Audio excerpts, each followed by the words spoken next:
야곱의 아들들이 세겜과 그의 아버지 하몰에게 속여 대답하였으니 이는 세겜이 그 누이 디나를 더럽혔음이라. 야곱의 아들들이 그들에게 말하되 우리는 그리하지 못하겠노라. 할례 받지 아니한 사람에게 우리 누이를 줄 수 없노니 이는 우리의 수치가 됨이니라. 그런즉 이같이 하면 너희에게 허락하리라.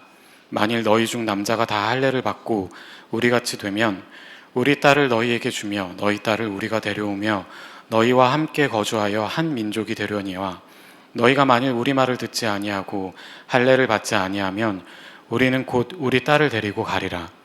그들의 말을 하몰과 그의 아들 세겜이 좋게 여김으로 이 소년이 그 일 행하기를 지체하지 아니하였으니 그가 야곱의 딸을 사랑함이며 그는 그의 아버지 집에서 가장 존귀하였더라.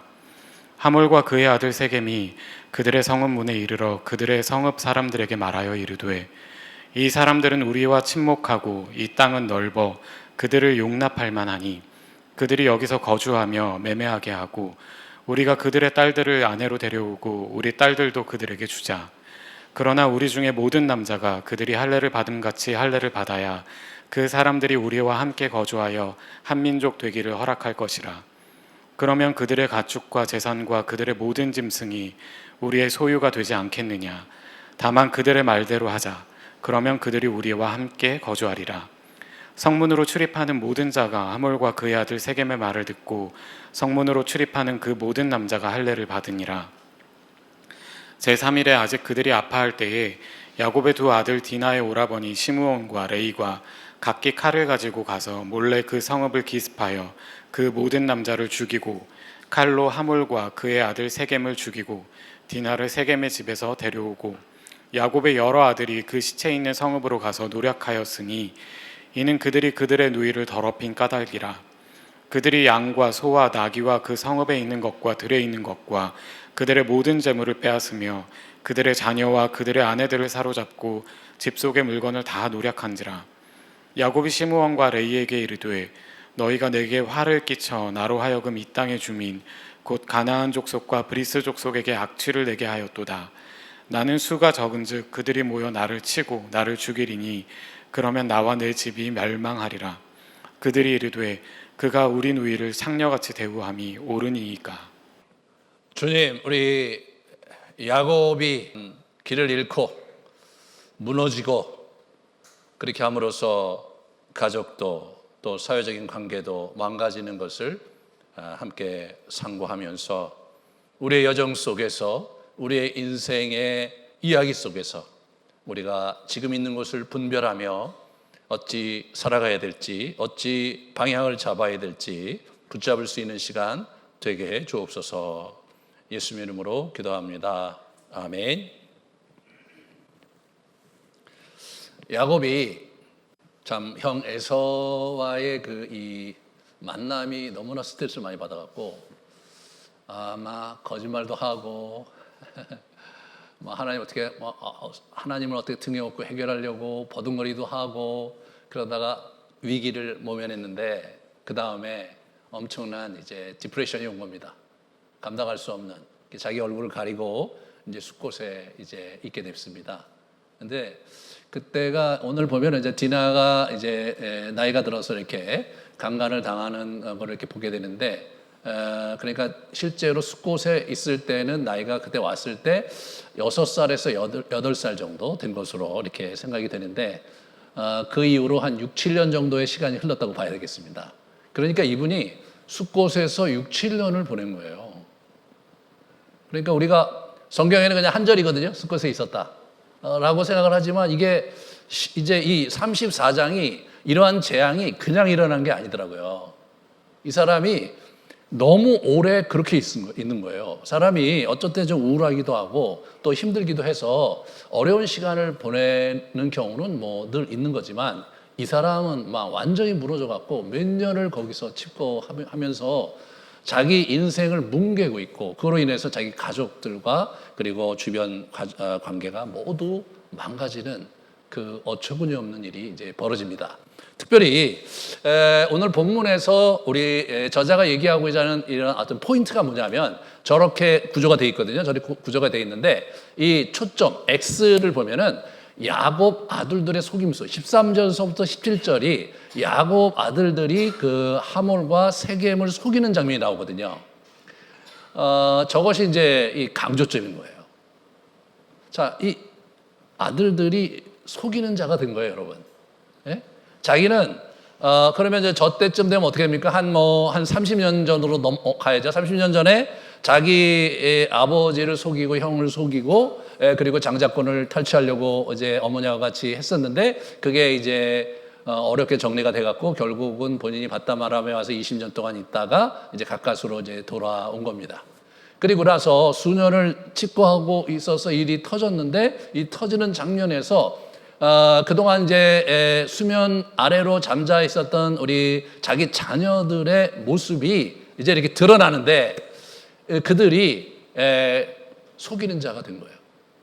자기는 20년 동안 바담 아람에 있다가 와서 결국은 또 형을 속이는 자가 됐는데 그리고 나서 수년을 또 지내고 보니까 자기 아들들이 자기와 똑 닮은 그런 속이는 자가 된 겁니다. 참 기가 막힌 일이죠. 야곱이 자기 인생을 험악한 세월을 살았다고 이렇게 자기가 스스로 고백하는 데는 다 이런 연유가 있었던 거죠. 누구를 탓하겠어요? 처음부터 자기가 다 이제 문제가 있어서 해결하지 못해서 거기까지 간 거죠. 그러면 이분이 왜 이렇게 무너질 수밖에 없었는지, 왜 이렇게 됐는지에 대해서 우리 가만히 한번 성경이 얘기하는 바를 우리가 찾아보려고 해요. 보시면 수년간 숫곳에서 잠수를 타다가 이제 마치고 나서 33장 19절에 보면 세겜으로 올라갑니다. 세겜으로 올라가서 이 사람이 이제 거기서 그 성문 앞에서 텐트를 치고 땅을 사고 그러고 있는 거예요. 땅을 산다는 얘기는 뭐예요? 거기서 이 사람이 정착을 하겠다는 거죠. 자, 그런데 이 사람은 워낙 그 30여 년 전에 28장에서 베델에서 꿈에 하나님 만나갖고 만약 하나님께서 나를 평안히 바담 아람에 갔다 돌아오게 하시면 내가 당신을 섬기고 11조도 바치고 여기 단을 쌓고 당신의 이름을 부르겠다. 그렇게 약속을 했어요. 그리고 나서 31장에 보면 돌아올 때 너의 고향으로 가라고 그럴 때 하나님이 자기를 어떻게 호칭하시냐면 나는 베델의 하나님이다 이렇게 호칭하세요. 다시 말해서 베델에서 네가 했던 서원을 기억하고 있다 이렇게 말씀하신 거예요. 그러니까 이 사람은 어떻게 되냐면 하나님은 베델에서 서원한 그 서원을 기다리시면서 기다리고 있는데 이 친구가 베델에 가서 이렇게 가야 되는데 안 가고 있는 거예요. 베델로 안 가고 세겜에 머문 거예요.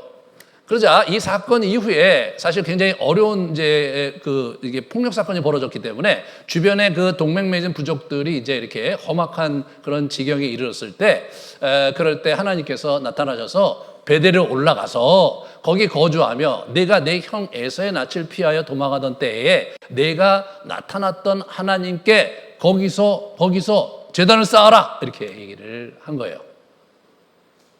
이 부분을 우리가 가만히 한번 참고해 보도록 하겠습니다. 지금 이제 저쪽 이렇게 메소포타미아에서 이렇게 온 거예요. 숲곳에서 있다가 이분이 거기서 수년간 치료한 거죠. 워낙은 형을 따라서 남쪽으로 갔어야 돼요. 형한테 안 갔어요.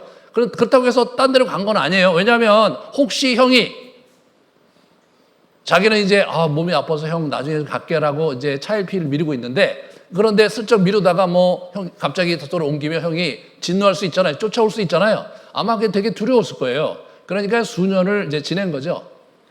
여러 차례 또 형이 만나자고 했을 수도 있고 또 여러 차례 상황을 알렸을 수도 있는데 어찌됐든 간에 세월이 갔고 이제 유야무야 된 거예요. 그게 유야무야 된 거예요. 그러자 슬쩍 정서쪽으로 갑니다. 정서쪽으로 가서 이제 세겜이라는 곳에 이분이 이제 머무는 거예요.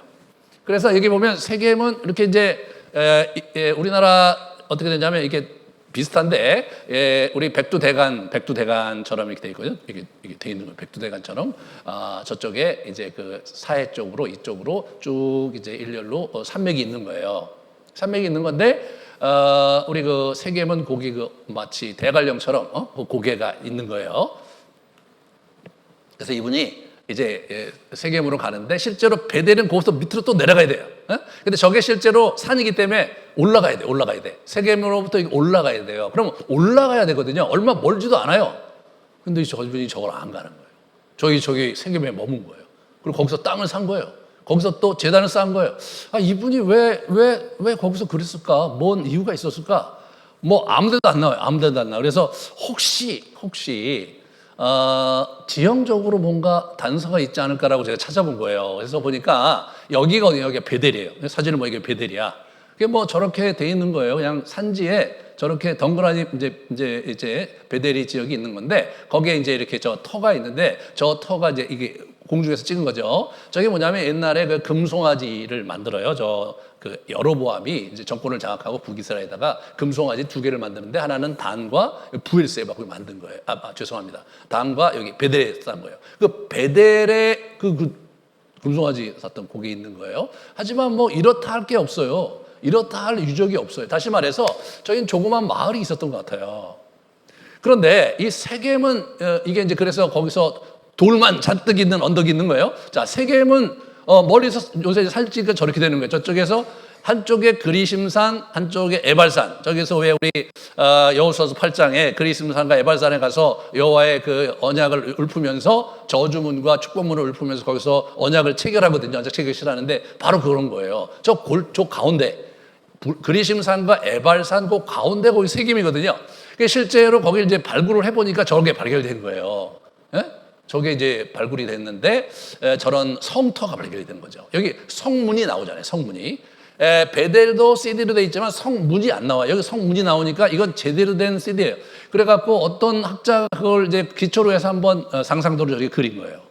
근데 저거는 이제 야곱이 있을 때 베델은 아니에요. 아마 그 후대에 이제 그 북왕국이 거기서 수도를 한 적도 있고 그러기 때문에 후대에 저걸 보수해서 지었을 거예요. 하지만 그 근처에 그 성터가 거기밖에 발견이 안 된 거예요. 제가 얼마 전에 수년 전에 이제 갔다 왔는데 보니까 이 사람들은 성을 지을 때 거기에 이제 헐었잖아요. 헐었으면 그거를 그 위에다 다시 짓는 다시. 예. 딴 데 가서 짓는 게 아니라 거기다가 이렇게 해갖고 다시 지어. 그러니까 이거를 이제 발굴할 때 이렇게 쭉 발굴을 하면 여기서부터 여기까지 언제부터 언제까지 성이 있었는데 그게 이제 회파되고 나서 그 다음에 여기서부터 여기 싸고 이렇게 쭉 돼 있어요.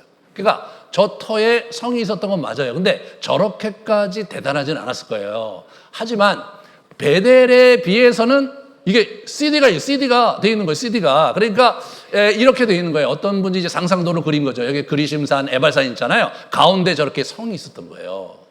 네? 성이.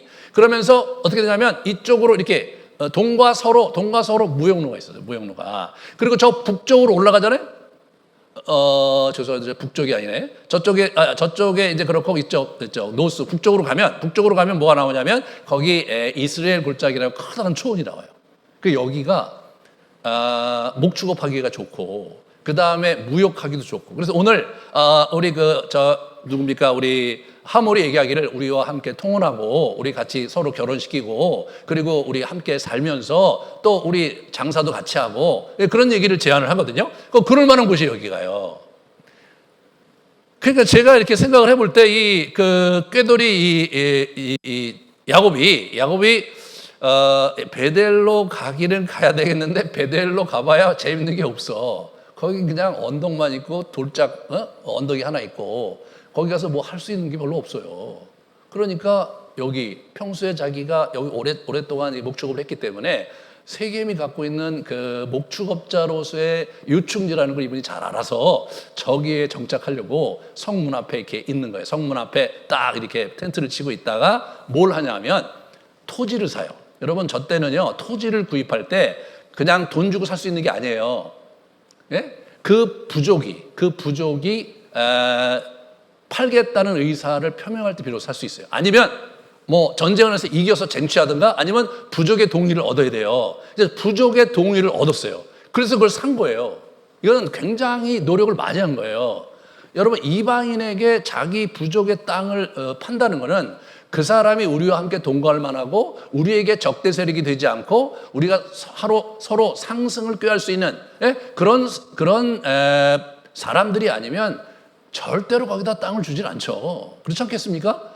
그러니까 나름대로 이분이 이제 그렇게 된 건데, 한 가지 여기서 이제 우리가 생각해 봐야 될 게 뭐냐면, 이분은 지금 하란에서 왔어요. 하란은 메소포타미아예요. 그러니까 저 당시는 하란 그쪽이 선진국이에요. 네? 그리고 이쪽에 이집트는 저 남쪽이죠. 이집트가 선진국이에요. 그러니까 선진국이 두 이렇게 있고, 그리고 가운데 이제 굉장히 그 후진국이에요. 이 친구들은. 네? 후진국. 개발도상국도 아니고 후진국이에요. 후진국에 온 거예요. 그러면 이제 하몰과 이제 세겜이 볼 때 선진국에서 온 거예요. 선진국에서. 우리로 얘기하면 어떻게 미국에서 돈 많은 부자가 온 거예요. 자기 가족들을 데리고 뭘 해보려고 왔단 말이에요. 그러면 토착민들의 입장에서 볼 때 굉장히 관심이 가지 않겠어요? 관심이 가죠. 그러니까 그들을 거기다가 이제 자기들이 유치를 한 거죠. 우리 동네에 그 땅을 우리가 팔 테니까 여기 있겠다고 뭐 이렇게 나름대로 이렇게 된 거예요. 그러니까 분위기가 상당히 괜찮은 거예요. 그러니까 이제 딸도 거기 놀러 간 거죠. 예, 그렇게 한 거예요. 자, 이제 우리가 이제 가만히 이렇게 보면 거기다 단을 쌓고 이분이 이름을 불러요. 단에 이름을 붙이는데 엘호에 이스라엘이라는 이름을 붙여요. 근데 전후 좌우에 아무런 코멘트가 없어. 예? 분이엘이라 했는데 하나님의 얼굴을 보았다. 이런 코멘트가 있어야 되거든요. 전혀 그런 게 없는 거예요. 전혀 그런 게 없는 거예요. 그러면 그래 가령 베델에 이 사람이 이제 단을 쌓았다. 그럼 베델이 뭐예요? 하나님의 집이에요. 하나님의 집. 하나님께서 그 꿈속에서 오르락 사다리에서 오르락 내리락 했다는 그러한 스토리를 가지고 그 이름을 지었단 말이에요. 근데 이분은 여기다 이름을 짓긴 했는데 이름이 좀 묘해요. 보세요. 엘호의 이스라엘. 엘은 하나님이라는 뜻이 엘로헤는 엘로힘의 연계형이야. 그러니까 God of가 돼요. 그 다음에 이제 이스라엘. 그러니까 이스라엘의 하나님, 그죠? 하나님, 이스라엘의 하나님. 단 이름이 그거예요. 하나님, 이스라엘 하나님.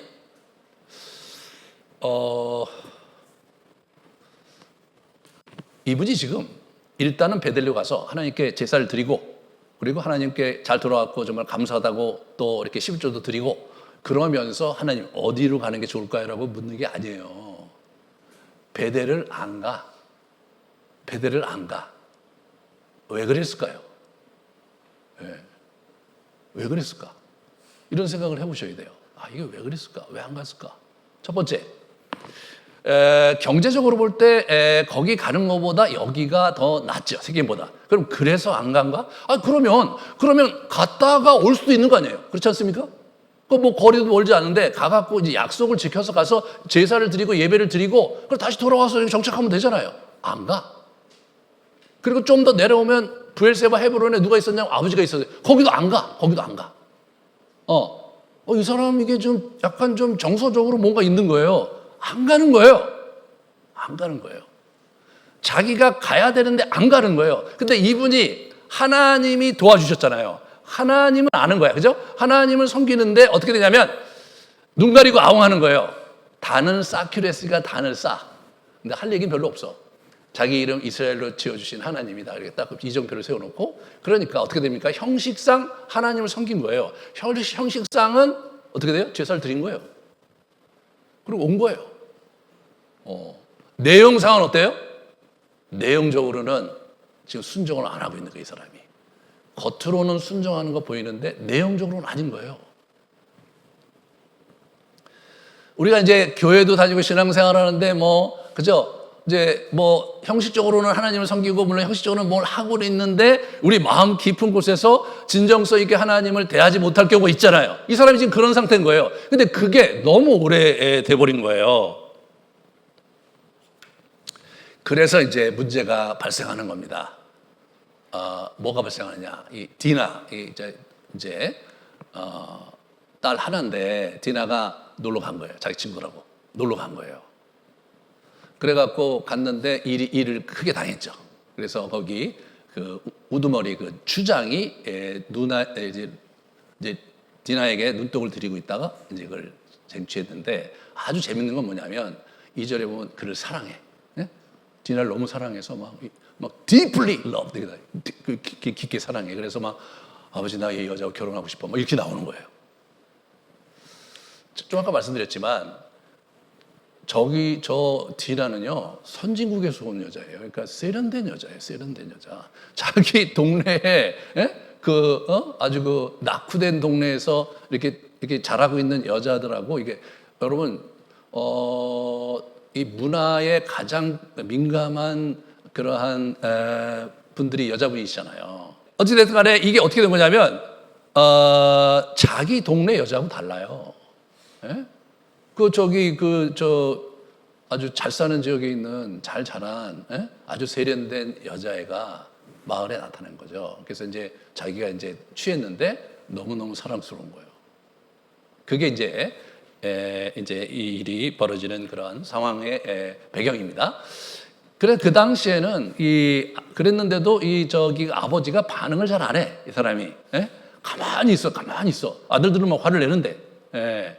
근데 실제로 뭐 그 당시에는 이제 그런 일들이 자주 있었다는 거예요. 자기가 원하는 사람이 있으면 가갖고 이제 자기가 그냥 어떻게든지 해갖고 일을 벌리고 그 다음에 이제 결혼하겠다고 하는 그런 시대. 요즘과 상상이 안 되죠. 근데 저희 나라도 1950년대, 60년대 그랬어요.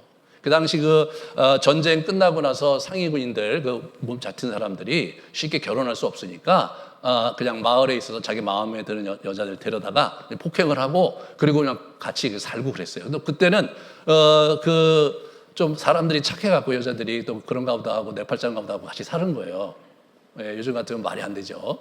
그러니까 이게 이제 이거를 여러분들이 요즘의 관점에서 보면 왜냐하면 이 사람이 와서 사과를 안 해요. 결혼하고 싶다고 그러지. 사과를 안 한단 말이에요. 이제 그런 부분에서 그런 분위기가 있었던 거예요. 그러니까 이제 야곱도 이제 약간 이거를 처리해야지 이런 고민을 했던 것 같아요, 이 사람이. 그런데 야곱의 문제는 이제 그 다음이에요. 와갖고 이제 청혼을 해. 청혼을 하는데 하몰이 야곱에게 얘기해요. 근데 여러분 꼭 읽어보시면 알겠지만 지금 시간이 없어서 얘기 안 하는데 야곱에게 얘기하는데 쭉 얘기 듣다가 그 다음에 아들들에게 얘기해요. 야곱이 반응을 안 했어요. 아들들에게 얘기하니까 아들들이 반응을 한 거예요. 그런데 여러분 혼사가 누구 책임이냐? 그건 뭐 고대는 가면 갈수록 부모가 결정하는 거 아니에요. 부모가 어떻게 원하느냐가 결혼에 굉장히 중요한 의사결정의 마지막 대목인데 아무런 조치를 취하지 않는 거예요, 이 사람이. 이 사람이 지금 여전히 헤매고 있는 거예요, 지금. 너무 오랫동안 그러고 있다가 그렇게 된 거죠. 그 다음에 어떻게 되냐면, 그 사람들이 뭐냐면, 우리가 통혼하자. 그리고 우리 같이 살자. 그런 얘기를 하는 거예요. 그런데, 야곱은 어떤 사람이냐면, 에서가요.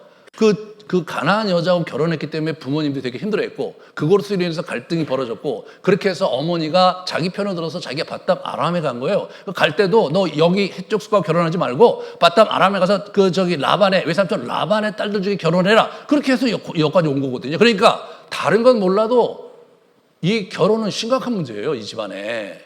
그래 심각한 문제니까 조심해야 되는데 아들들이 그거를 하겠다고 그런 거예요. 할례를 받으면 하겠다고 그런 거예요. 그러면 뭔가 아버지로서 역할을 해야 되잖아요. 아무 말도 안 해요. 아무 말도 안 해요. 그리고 그냥 아들들이 다 처리를 해버려요. 그냥 늑다리 뒷방 늙은이가 된 거예요. 야곱이. 진짜 야곱이 결국 그렇게 된 거예요. 이게 자기가 이제 자기 인생을 거의 포기하다시피 그렇게 이제 살고 있는 거예요, 이 친구가. 어머니도 돌아가셨고 아버지 보고 싶지도 않고 형은 더 보고 싶지도 않고 그래서 이제 겨우 살아남긴 했는데 뭐 하나 신나는 게 없는 거예요. 아니 자기 딸이요 여러분 보호받지 못하는 사람들이 저런 당하는 거거든요. 만약에 기강이 있었다면 아무리 그렇다 손 치더라도 쉽게 왜냐하면 새로운 선진국에서 온 가문의 딸이잖아요. 그거 어떻게 건드려요? 이게 지금 뭔가 이 집안이 지금 기강이 흔들렸고, 그리고 오빠들도 있고 그런데 어떻게 이런 일이 일어나냐 말이에요. 그러니까 지금 뭐냐면 아주 해이해진 거예요, 집안이. 그리고 그냥 자식들은 자기 마음대로 움직이고, 디나도 그 중에 하나가 된 거죠. 그러면서 이 집안이 완전히 무너진 거죠. 마음이 깊이 그 소녀를 사랑하여 그의 마음을 말로 위로했다. 참 이 강간한 사람 치고 묘하죠.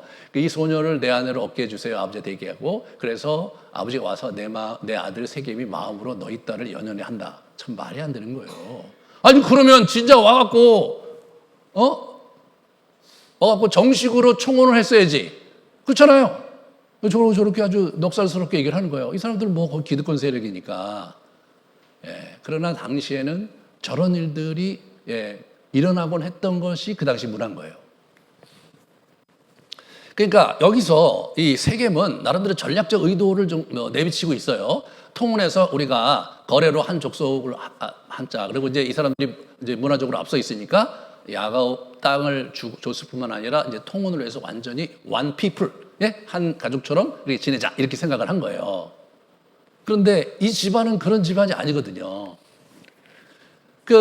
그러니까 이제 어떻게 하자면 이제 일이 크게 벌어졌죠. 그래서 막 속여갖고 이제 할례를 행하고 아플 때 이제 레위와 이제 시몬이 가갖고 이제 하몰과 세겜을 죽이고 나머지 형제들이 가서 막 거기 또 많은 남자들을 도륙하고 그리고 막 다 뺏어왔어. 뭐 재산도 뺏어오고 여자들 뺏어오고 다 뺏어왔어. 그렇게 됐단 말이죠. 그러고 나서 아버지가 그때 알은 거예요. 야곱이 30절에서 자기 입을 열어요. 야곱이 시몬과 레위에게 이르되 너희가 내게 화를 끼쳐 나로 하여금 이 땅의 주인 곧 가나안 족속과 브리스 족속에게 악취를 내게 했다. 나는 수가 적은즉 그들이 모여 나를 치고 나를 죽이리니 그러면 나와 내 집이 멸망하리라. 야, 여기 보세요. 나야, 나. 그죠? 처음부터 끝까지 나야. 나는 수가 적고 나를 죽인다 이거예요. 우리를 죽이는 거 아니에요? 우리를? 네. 나와 내 집. 아니 뭐 그럼 자식들은 뭐 내 집이 아니야? 거기서 이 아들들이 화가 머리까지 나는 거잖아요. 그러면 우리 누이를 창녀처럼 대우하는 게 옳으냐 말이에요. 그렇게 얘기를 한 거란 말이죠. 그리고 나서 여기 딱 스톱이에요. 그리고 나서 그 장면이 스톱되는 거예요. 그 다음에 어떻게 벌어졌을까를 우리가 상상해 보는데 뭐 특별한 근거는 없어요. 그런데 이때 아버지 야곱이 엄청나게 상처를 받았어요. 상처를 많이 받아갖고 그 이후로 어떻게 됩니까? 37장에 보면 요셉만 좋아하잖아요. 이게 안 좋아해. 다 안 좋아하고 요셉만 좋아하는데 결정적으로 이게 이제 그 자극이 됐던 것 같은데 여기 보시면 이 사람이 이렇게 자녀들에게 속은 거잖아요. 이게 그런 자식들을 보고 야단을 치는데 자기를 또 잘했다고 막 자기를 공격해. 물론 자식들의 입장에서 볼 때는 문제지만 아버지 입장에서 볼 때 또 그게 아니잖아요. 정말 심정이 묘했을 거예요. 그동안 아버지와 형을 속이고 라반을 속여 그렇게 살아왔는데 이 자식들이 이놈의 자식들이 나의 닮지 말았으면 좋겠다고 하는 것을 닮은 거잖아요. 그걸 가르친 적이 없잖아요. 그냥 존재 대 존재로 그렇게 간 거예요. 야, 너무너무 힘들었을 것 같아요. 너무너무 힘들었을 것 같아요. 여기 이제 자녀들도 있지만 우리 부모들 있잖아요. 부모들이 저도 이제 부모 중에 한 사람인데 저희 아이들이 이렇게 볼 때 참 그 긍정적인 그런 모습들을 보일 때 참 감사하죠. 근데 부정적인 모습을 딱 보일 때 근데 그게 나의 약점이야. 나의 부정적이라 나도 별로 안 좋아하는 거야. 그런데 그 녀석들한테 그게 보일 때 괴로워요. 괴로워. 그런데 여러분 그 약점 때문에 어떻게 되냐면 이게 완전히 이 친구들이 좀 위기 상황에 치닫는 거 보면 얼마나 힘들었겠어요. 그마 엄청나게 힘들었을 것 같아요. 엄청나게. 네. 그런데 이게 보시면 이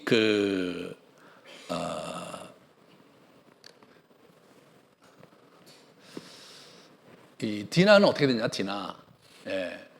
이게 지금 디나가 이 친구들이 디나를 갖다 주고 지금 거래를 한 게 아니라 디나를 자기 집에 두고 그런 거거든요. 디나가 거기 갇혀 있었어요. 그러니까 이제 가서 이제 그들 죽이고 데려왔죠. 그리고 나서 46장에 이제 나중에 요셉 때문에 애굽으로 들어갈 때 거기 이제 70명의 그 리스트가 나오는데 가족들 리스트가 나오는데 디나는 혼자예요. 디나는 여전히 싱글에 결혼 안 했어요. 수십 년이 지났는데. 다시 말해서 디나는 그때 그 사건 이후로 회복이 안 됐던 것 같아요. 그리고 그냥 그냥 오빠들과 함께 그냥 사는 인생으로. 요즘이야 뭐 혼자 살 수도 있지만 고대 사회는 그런 시대가 아니거든요. 그러니까 그런 아픔이 있으니까 야곱이 되게 힘들어했던 거죠. 그런데 이 상처가 죽을 때까지. 그래서 49장에 보면 죽기 전에 자기 12아들들을 축복하는 그런 게 쭉 나오거든요. 49장 전체. 거기에 시므온과 레위에 대해서 이렇게 얘기해요. 그들의 칼은 폭력의 도구로다. 내 호나 그들의 모의에 상관하지 말지어다. 내 영광과 그들의 집회에 참여하지 말지어다. 그들이 그의 분노대로 사람을 죽이고 그들의 혈기대로 소의 발목 힘줄을 끊었음이로다. 이거 34장 얘기하는 거 아니에요. 그 노여움이 혹독하니 저주를 받을 것이요 분기가 맹렬하니 저주를 받을 것이다. 내가 그들을 야곱 중에서 나누며 이스라엘 중에서 흩트리로다. 이렇게 다 나온 거예요. 여러분 저주를 받을 거라는 얘기는 두 번 해요. 예? 확고한 거거든요. 저주를. 여러분 아무리 그래도 그렇지 아버지가 마지막 유언이 아들을 저주하고 간다? 이거 좀 심하죠. 그죠? 야곱이 좀 그런 문제가 있어요. 끝까지 자기 한계를 극복하지 못한 부분이 분명히 있어요. 그런데 야곱의 그건 단점이기도 하지만 야곱이 그때 이 오늘 본문에서 얼마나 큰 상처를 받았는지를 또 단적으로 보여주는 거예요. 자기로서는 용서할 수 없는 그 장면인 거죠. 나를 속이고 결혼 문제를 지들 마음대로 했을 뿐만 아니라 그리고 사람들을 그렇게 조력을 해갖고 자기 생전에 사람들을 그렇게 죽인 그런 사건이 있었을까요? 없었을 거예요. 아니 내 새끼들이 그런 놈이란 말이야? 아니 그렇게 악한 놈이란 말이야? 라반은 유도 아니네. 자기 아들들이 그렇게 악한 거를 자기가 이렇게 알았을 때 또 봤을 때 너무너무 힘들었을 거예요. 그래 죽을 때까지 해갖고 그냥 완전히 그냥 그 저주를 하고 죽어요. 어휴. 그래 다행히 뭐 야곱의 저주가 뭐 큰 효력이 있었던 건 아니죠. 그래서 하나님께서 저 둘을 뭐 그대로 저기 축복을 해주셨어요. 레위가 뭐 레위주, 모세가 레위 지파잖아요. 그리고 이제 아론 해갖고 이제 제사장 가문이 레위 지파에서 나오거든요. 그러니까 저 사람의 그 저주는 그냥 아버지로서 화나서 한마디 한 거지 하나님께서 그 저주를 받아서 계속해서 저주를 베풀고 그런 분은 아니었다. 그것이 여러분과 저의 희망이죠. 그런 거예요. 자, 그리고 이제 자식들이 복수의 칼을 휘둘러서 막 잔인하게 복수합니다. 근데 재밌는 것은 27절에 29절에 보면 그거 다 챙겨와요. 남자들을 죽이고 여자들 그 노예로 데려와 챙기고 그 다음에 재산도 다 챙겨. 야, 이런 기회에 또 한몫 보려는 이게 정말 야곱스러운 거죠. 이런 기회에 또 기회를 사서 부를 축적하고 있는 기막힌 자식들의 모습, 정말로 야곱스러운 모습입니다. 여기서 우리는 하나님 앞에서 이게 하나님이 야곱에게 아픈 교훈을 주신 거죠. 네 아들이 그지 속이는 자가 됐다. 넌 지금 뭐 하고 있는 거냐? 네 딸은 망가졌고 네 아들은 속이는 자가 됐다. 너는 지금 뭐 하고 있는 거냐? 그런 얘기를 하시는 거라고 생각해요. 그래서 이제 이게 보시면 그들이 떠났으나 하나님이 사명보홀로 크게 두려워하게 하셨으므로 야곱의 아들들을 추격하는 자가 없었다. 하나님이 도와주세요. 이 민족들 거기 그 동맹 맺은 족속들이 가만히 있지 않는 거죠. 그러니까 이제 아마 공격하려고 했었는데 하나님이 그거를 막아주셨죠. 그래서 위기를 모면하는 거예요. 하나님께서는 그런 상황 속에서 뭐 하냐면 또 이렇게 야곱을 이렇게 챙겨주시는 걸 보게 돼요. 야곱을 챙겨주시는 거. 하나님이 뭐예요? 계속해서 뒤치다거리 하고 계신 거예요. 야곱이 그렇게 문제를 일으킬 때, 그 자식들이 문제를 일으킬 때, 그 뒤치다거리 하시면서 야곱을 끝까지 자기의 원하는 여정을 가게 하시는 하나님의 섭리가 있는 거죠. 은혜가 있는 거예요. 그럼 하나님 뭐예요? 세겜에 있으면 너 여기 세겜에 있으면 롯처럼 너 완전히 소돔과 고모라 화가 돼갖고 너 문제가 있으니까 잊지 말라고 얘기를 해주시던가. 그렇게 안 하시고 가만히 놔두시는 거예요. 자, 하나님께서 뭐예요? 그런 상황 속에서 자기가 경험하고 깨닫기를 원하시는 거예요. 자기가 직접 깨닫기를 원하시는 거예요. 그러니까 우리가 그걸 빨리 깨닫고 거기를 이제 하나님께 도움을 받고 나와야 되는데 거기 뭉개고 있잖아요. 그러면 심각한 문제가 발생하는 거예요. 먼저 영적 황량함에 오래 지속되면은 가야 할 길을 멈추는 거죠. 자, 가야 되는데 안 가고 있어. 예, 지체되는데 지체되면서 벌어지는 악영향이 뭐냐면 가족 관계가 많이 힘들어져요. 망가져요. 예, 망가져. 예, 그리고 어떻게 돼요? 이 사람이 지금 자기가 가나안에 잘 정착하려고 지금 프로그램을 하고 있는 거잖아요. 자기 나름대로. 계획을 세워서 가나안에 뿌리를 내리려고 땅까지 샀어요. 그게 다 무산되는 거예요. 인생이 안 쌓여.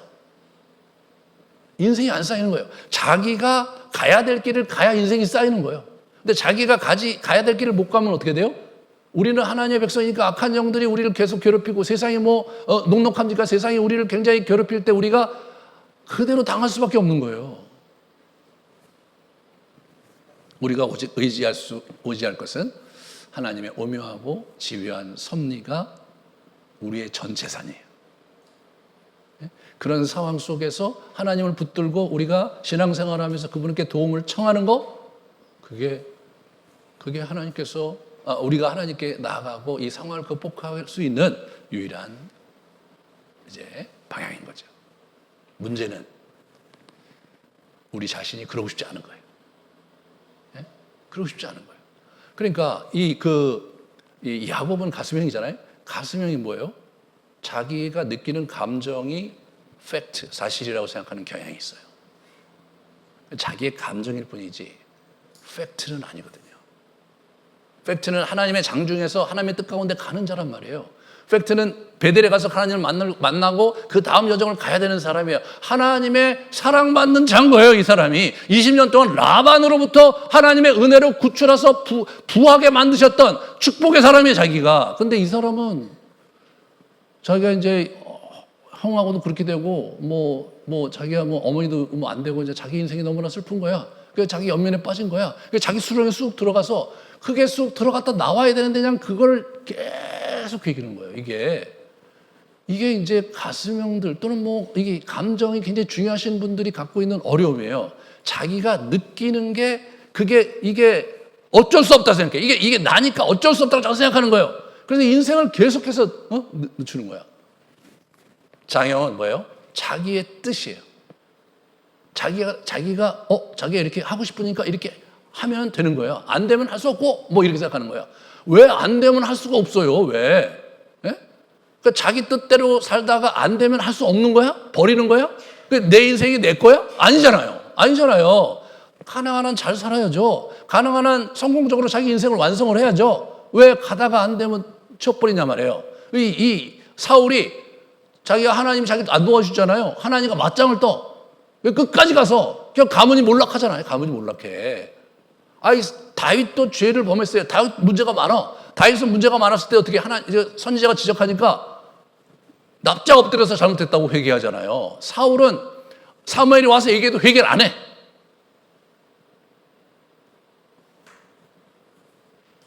자기를 안 꺾고, 자기를. 그런 성향의 사람이 있는 거예요. 그런 유형들 잘 생각해보세요. 자기를 안 꺾고. 그래서 어떻게 하려고 그러는 거야 도대체. 참 우리가 생각을 해봐야 되는 거예요. 안 꺾어서 잘 되면 괜찮겠어요. 근데 그렇게 될 수가 없는 거예요. 예? 가장 피해를 보는 사람은 자기의 사랑하는 사람들이란 말이에요.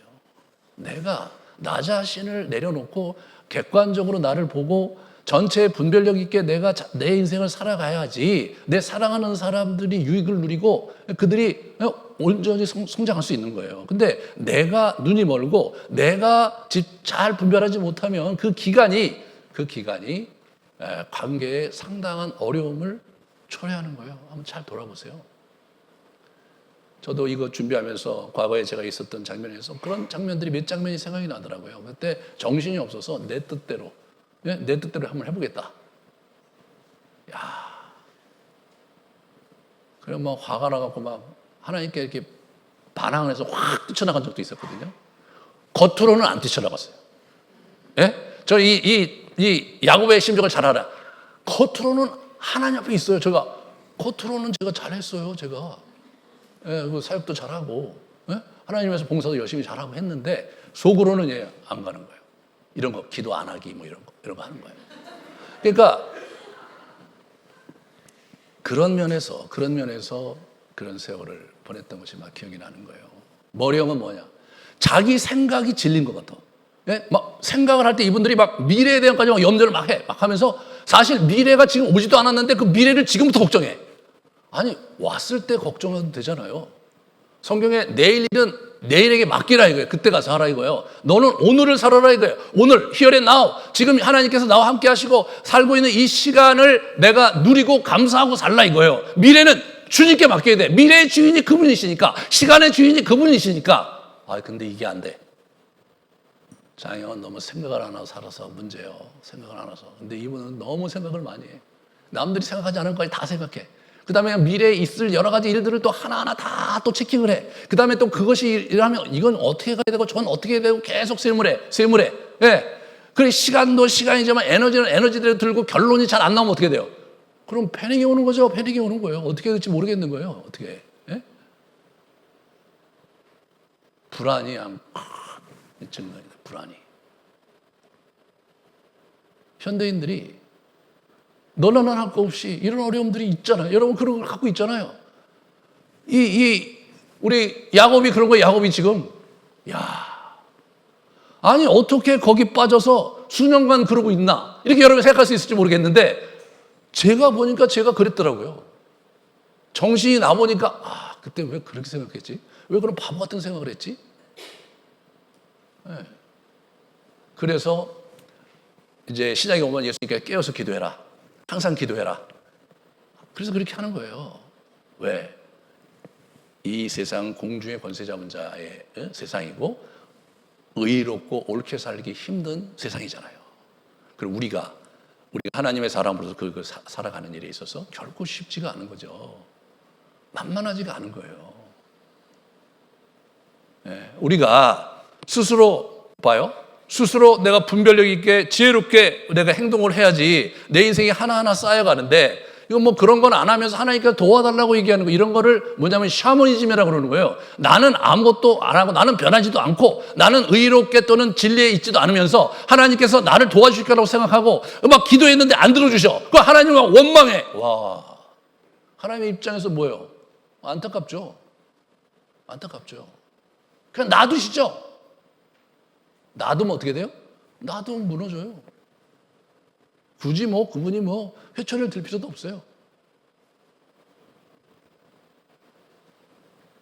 하지만 분명한 것은 야곱을 포기 안 하셨다는 거예요. 예? 그리고 더 정말 대단한 것은 자식들도 포기를 안 하셨어요. 야곱의 자식들도. 여러분 이게 얼마나 큰 위로입니까? 그러할지라도 하나님은 야곱을 끝까지 따라다니셔서 야곱을 이스라엘로 만드시고 그리고 야곱의 그 문제 많은 자식들을 다 하나님 나라의 유업 있고 축복받는 자식들로 만들어 주셨어요. 그러니까 야곱이 진정한 성취자죠. 네, 대단한 사람이에요. 이 사람 비틀거리고 문제 많았는데 축복받은 사람이었어요.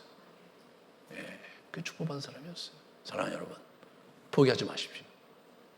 여러분 지금의 삶의 현실이 여러분이 깔아놓은 것들이 여러 가지로 힘들고 어려워서 감당하지 못해서 고달프고 어려울지라도 주님께서 내가 회개하고 납작 엎드려서 나를 도와달라고 하시면 반드시 도와주시는 분이 여호와 하나님이시고 예수님이십니다.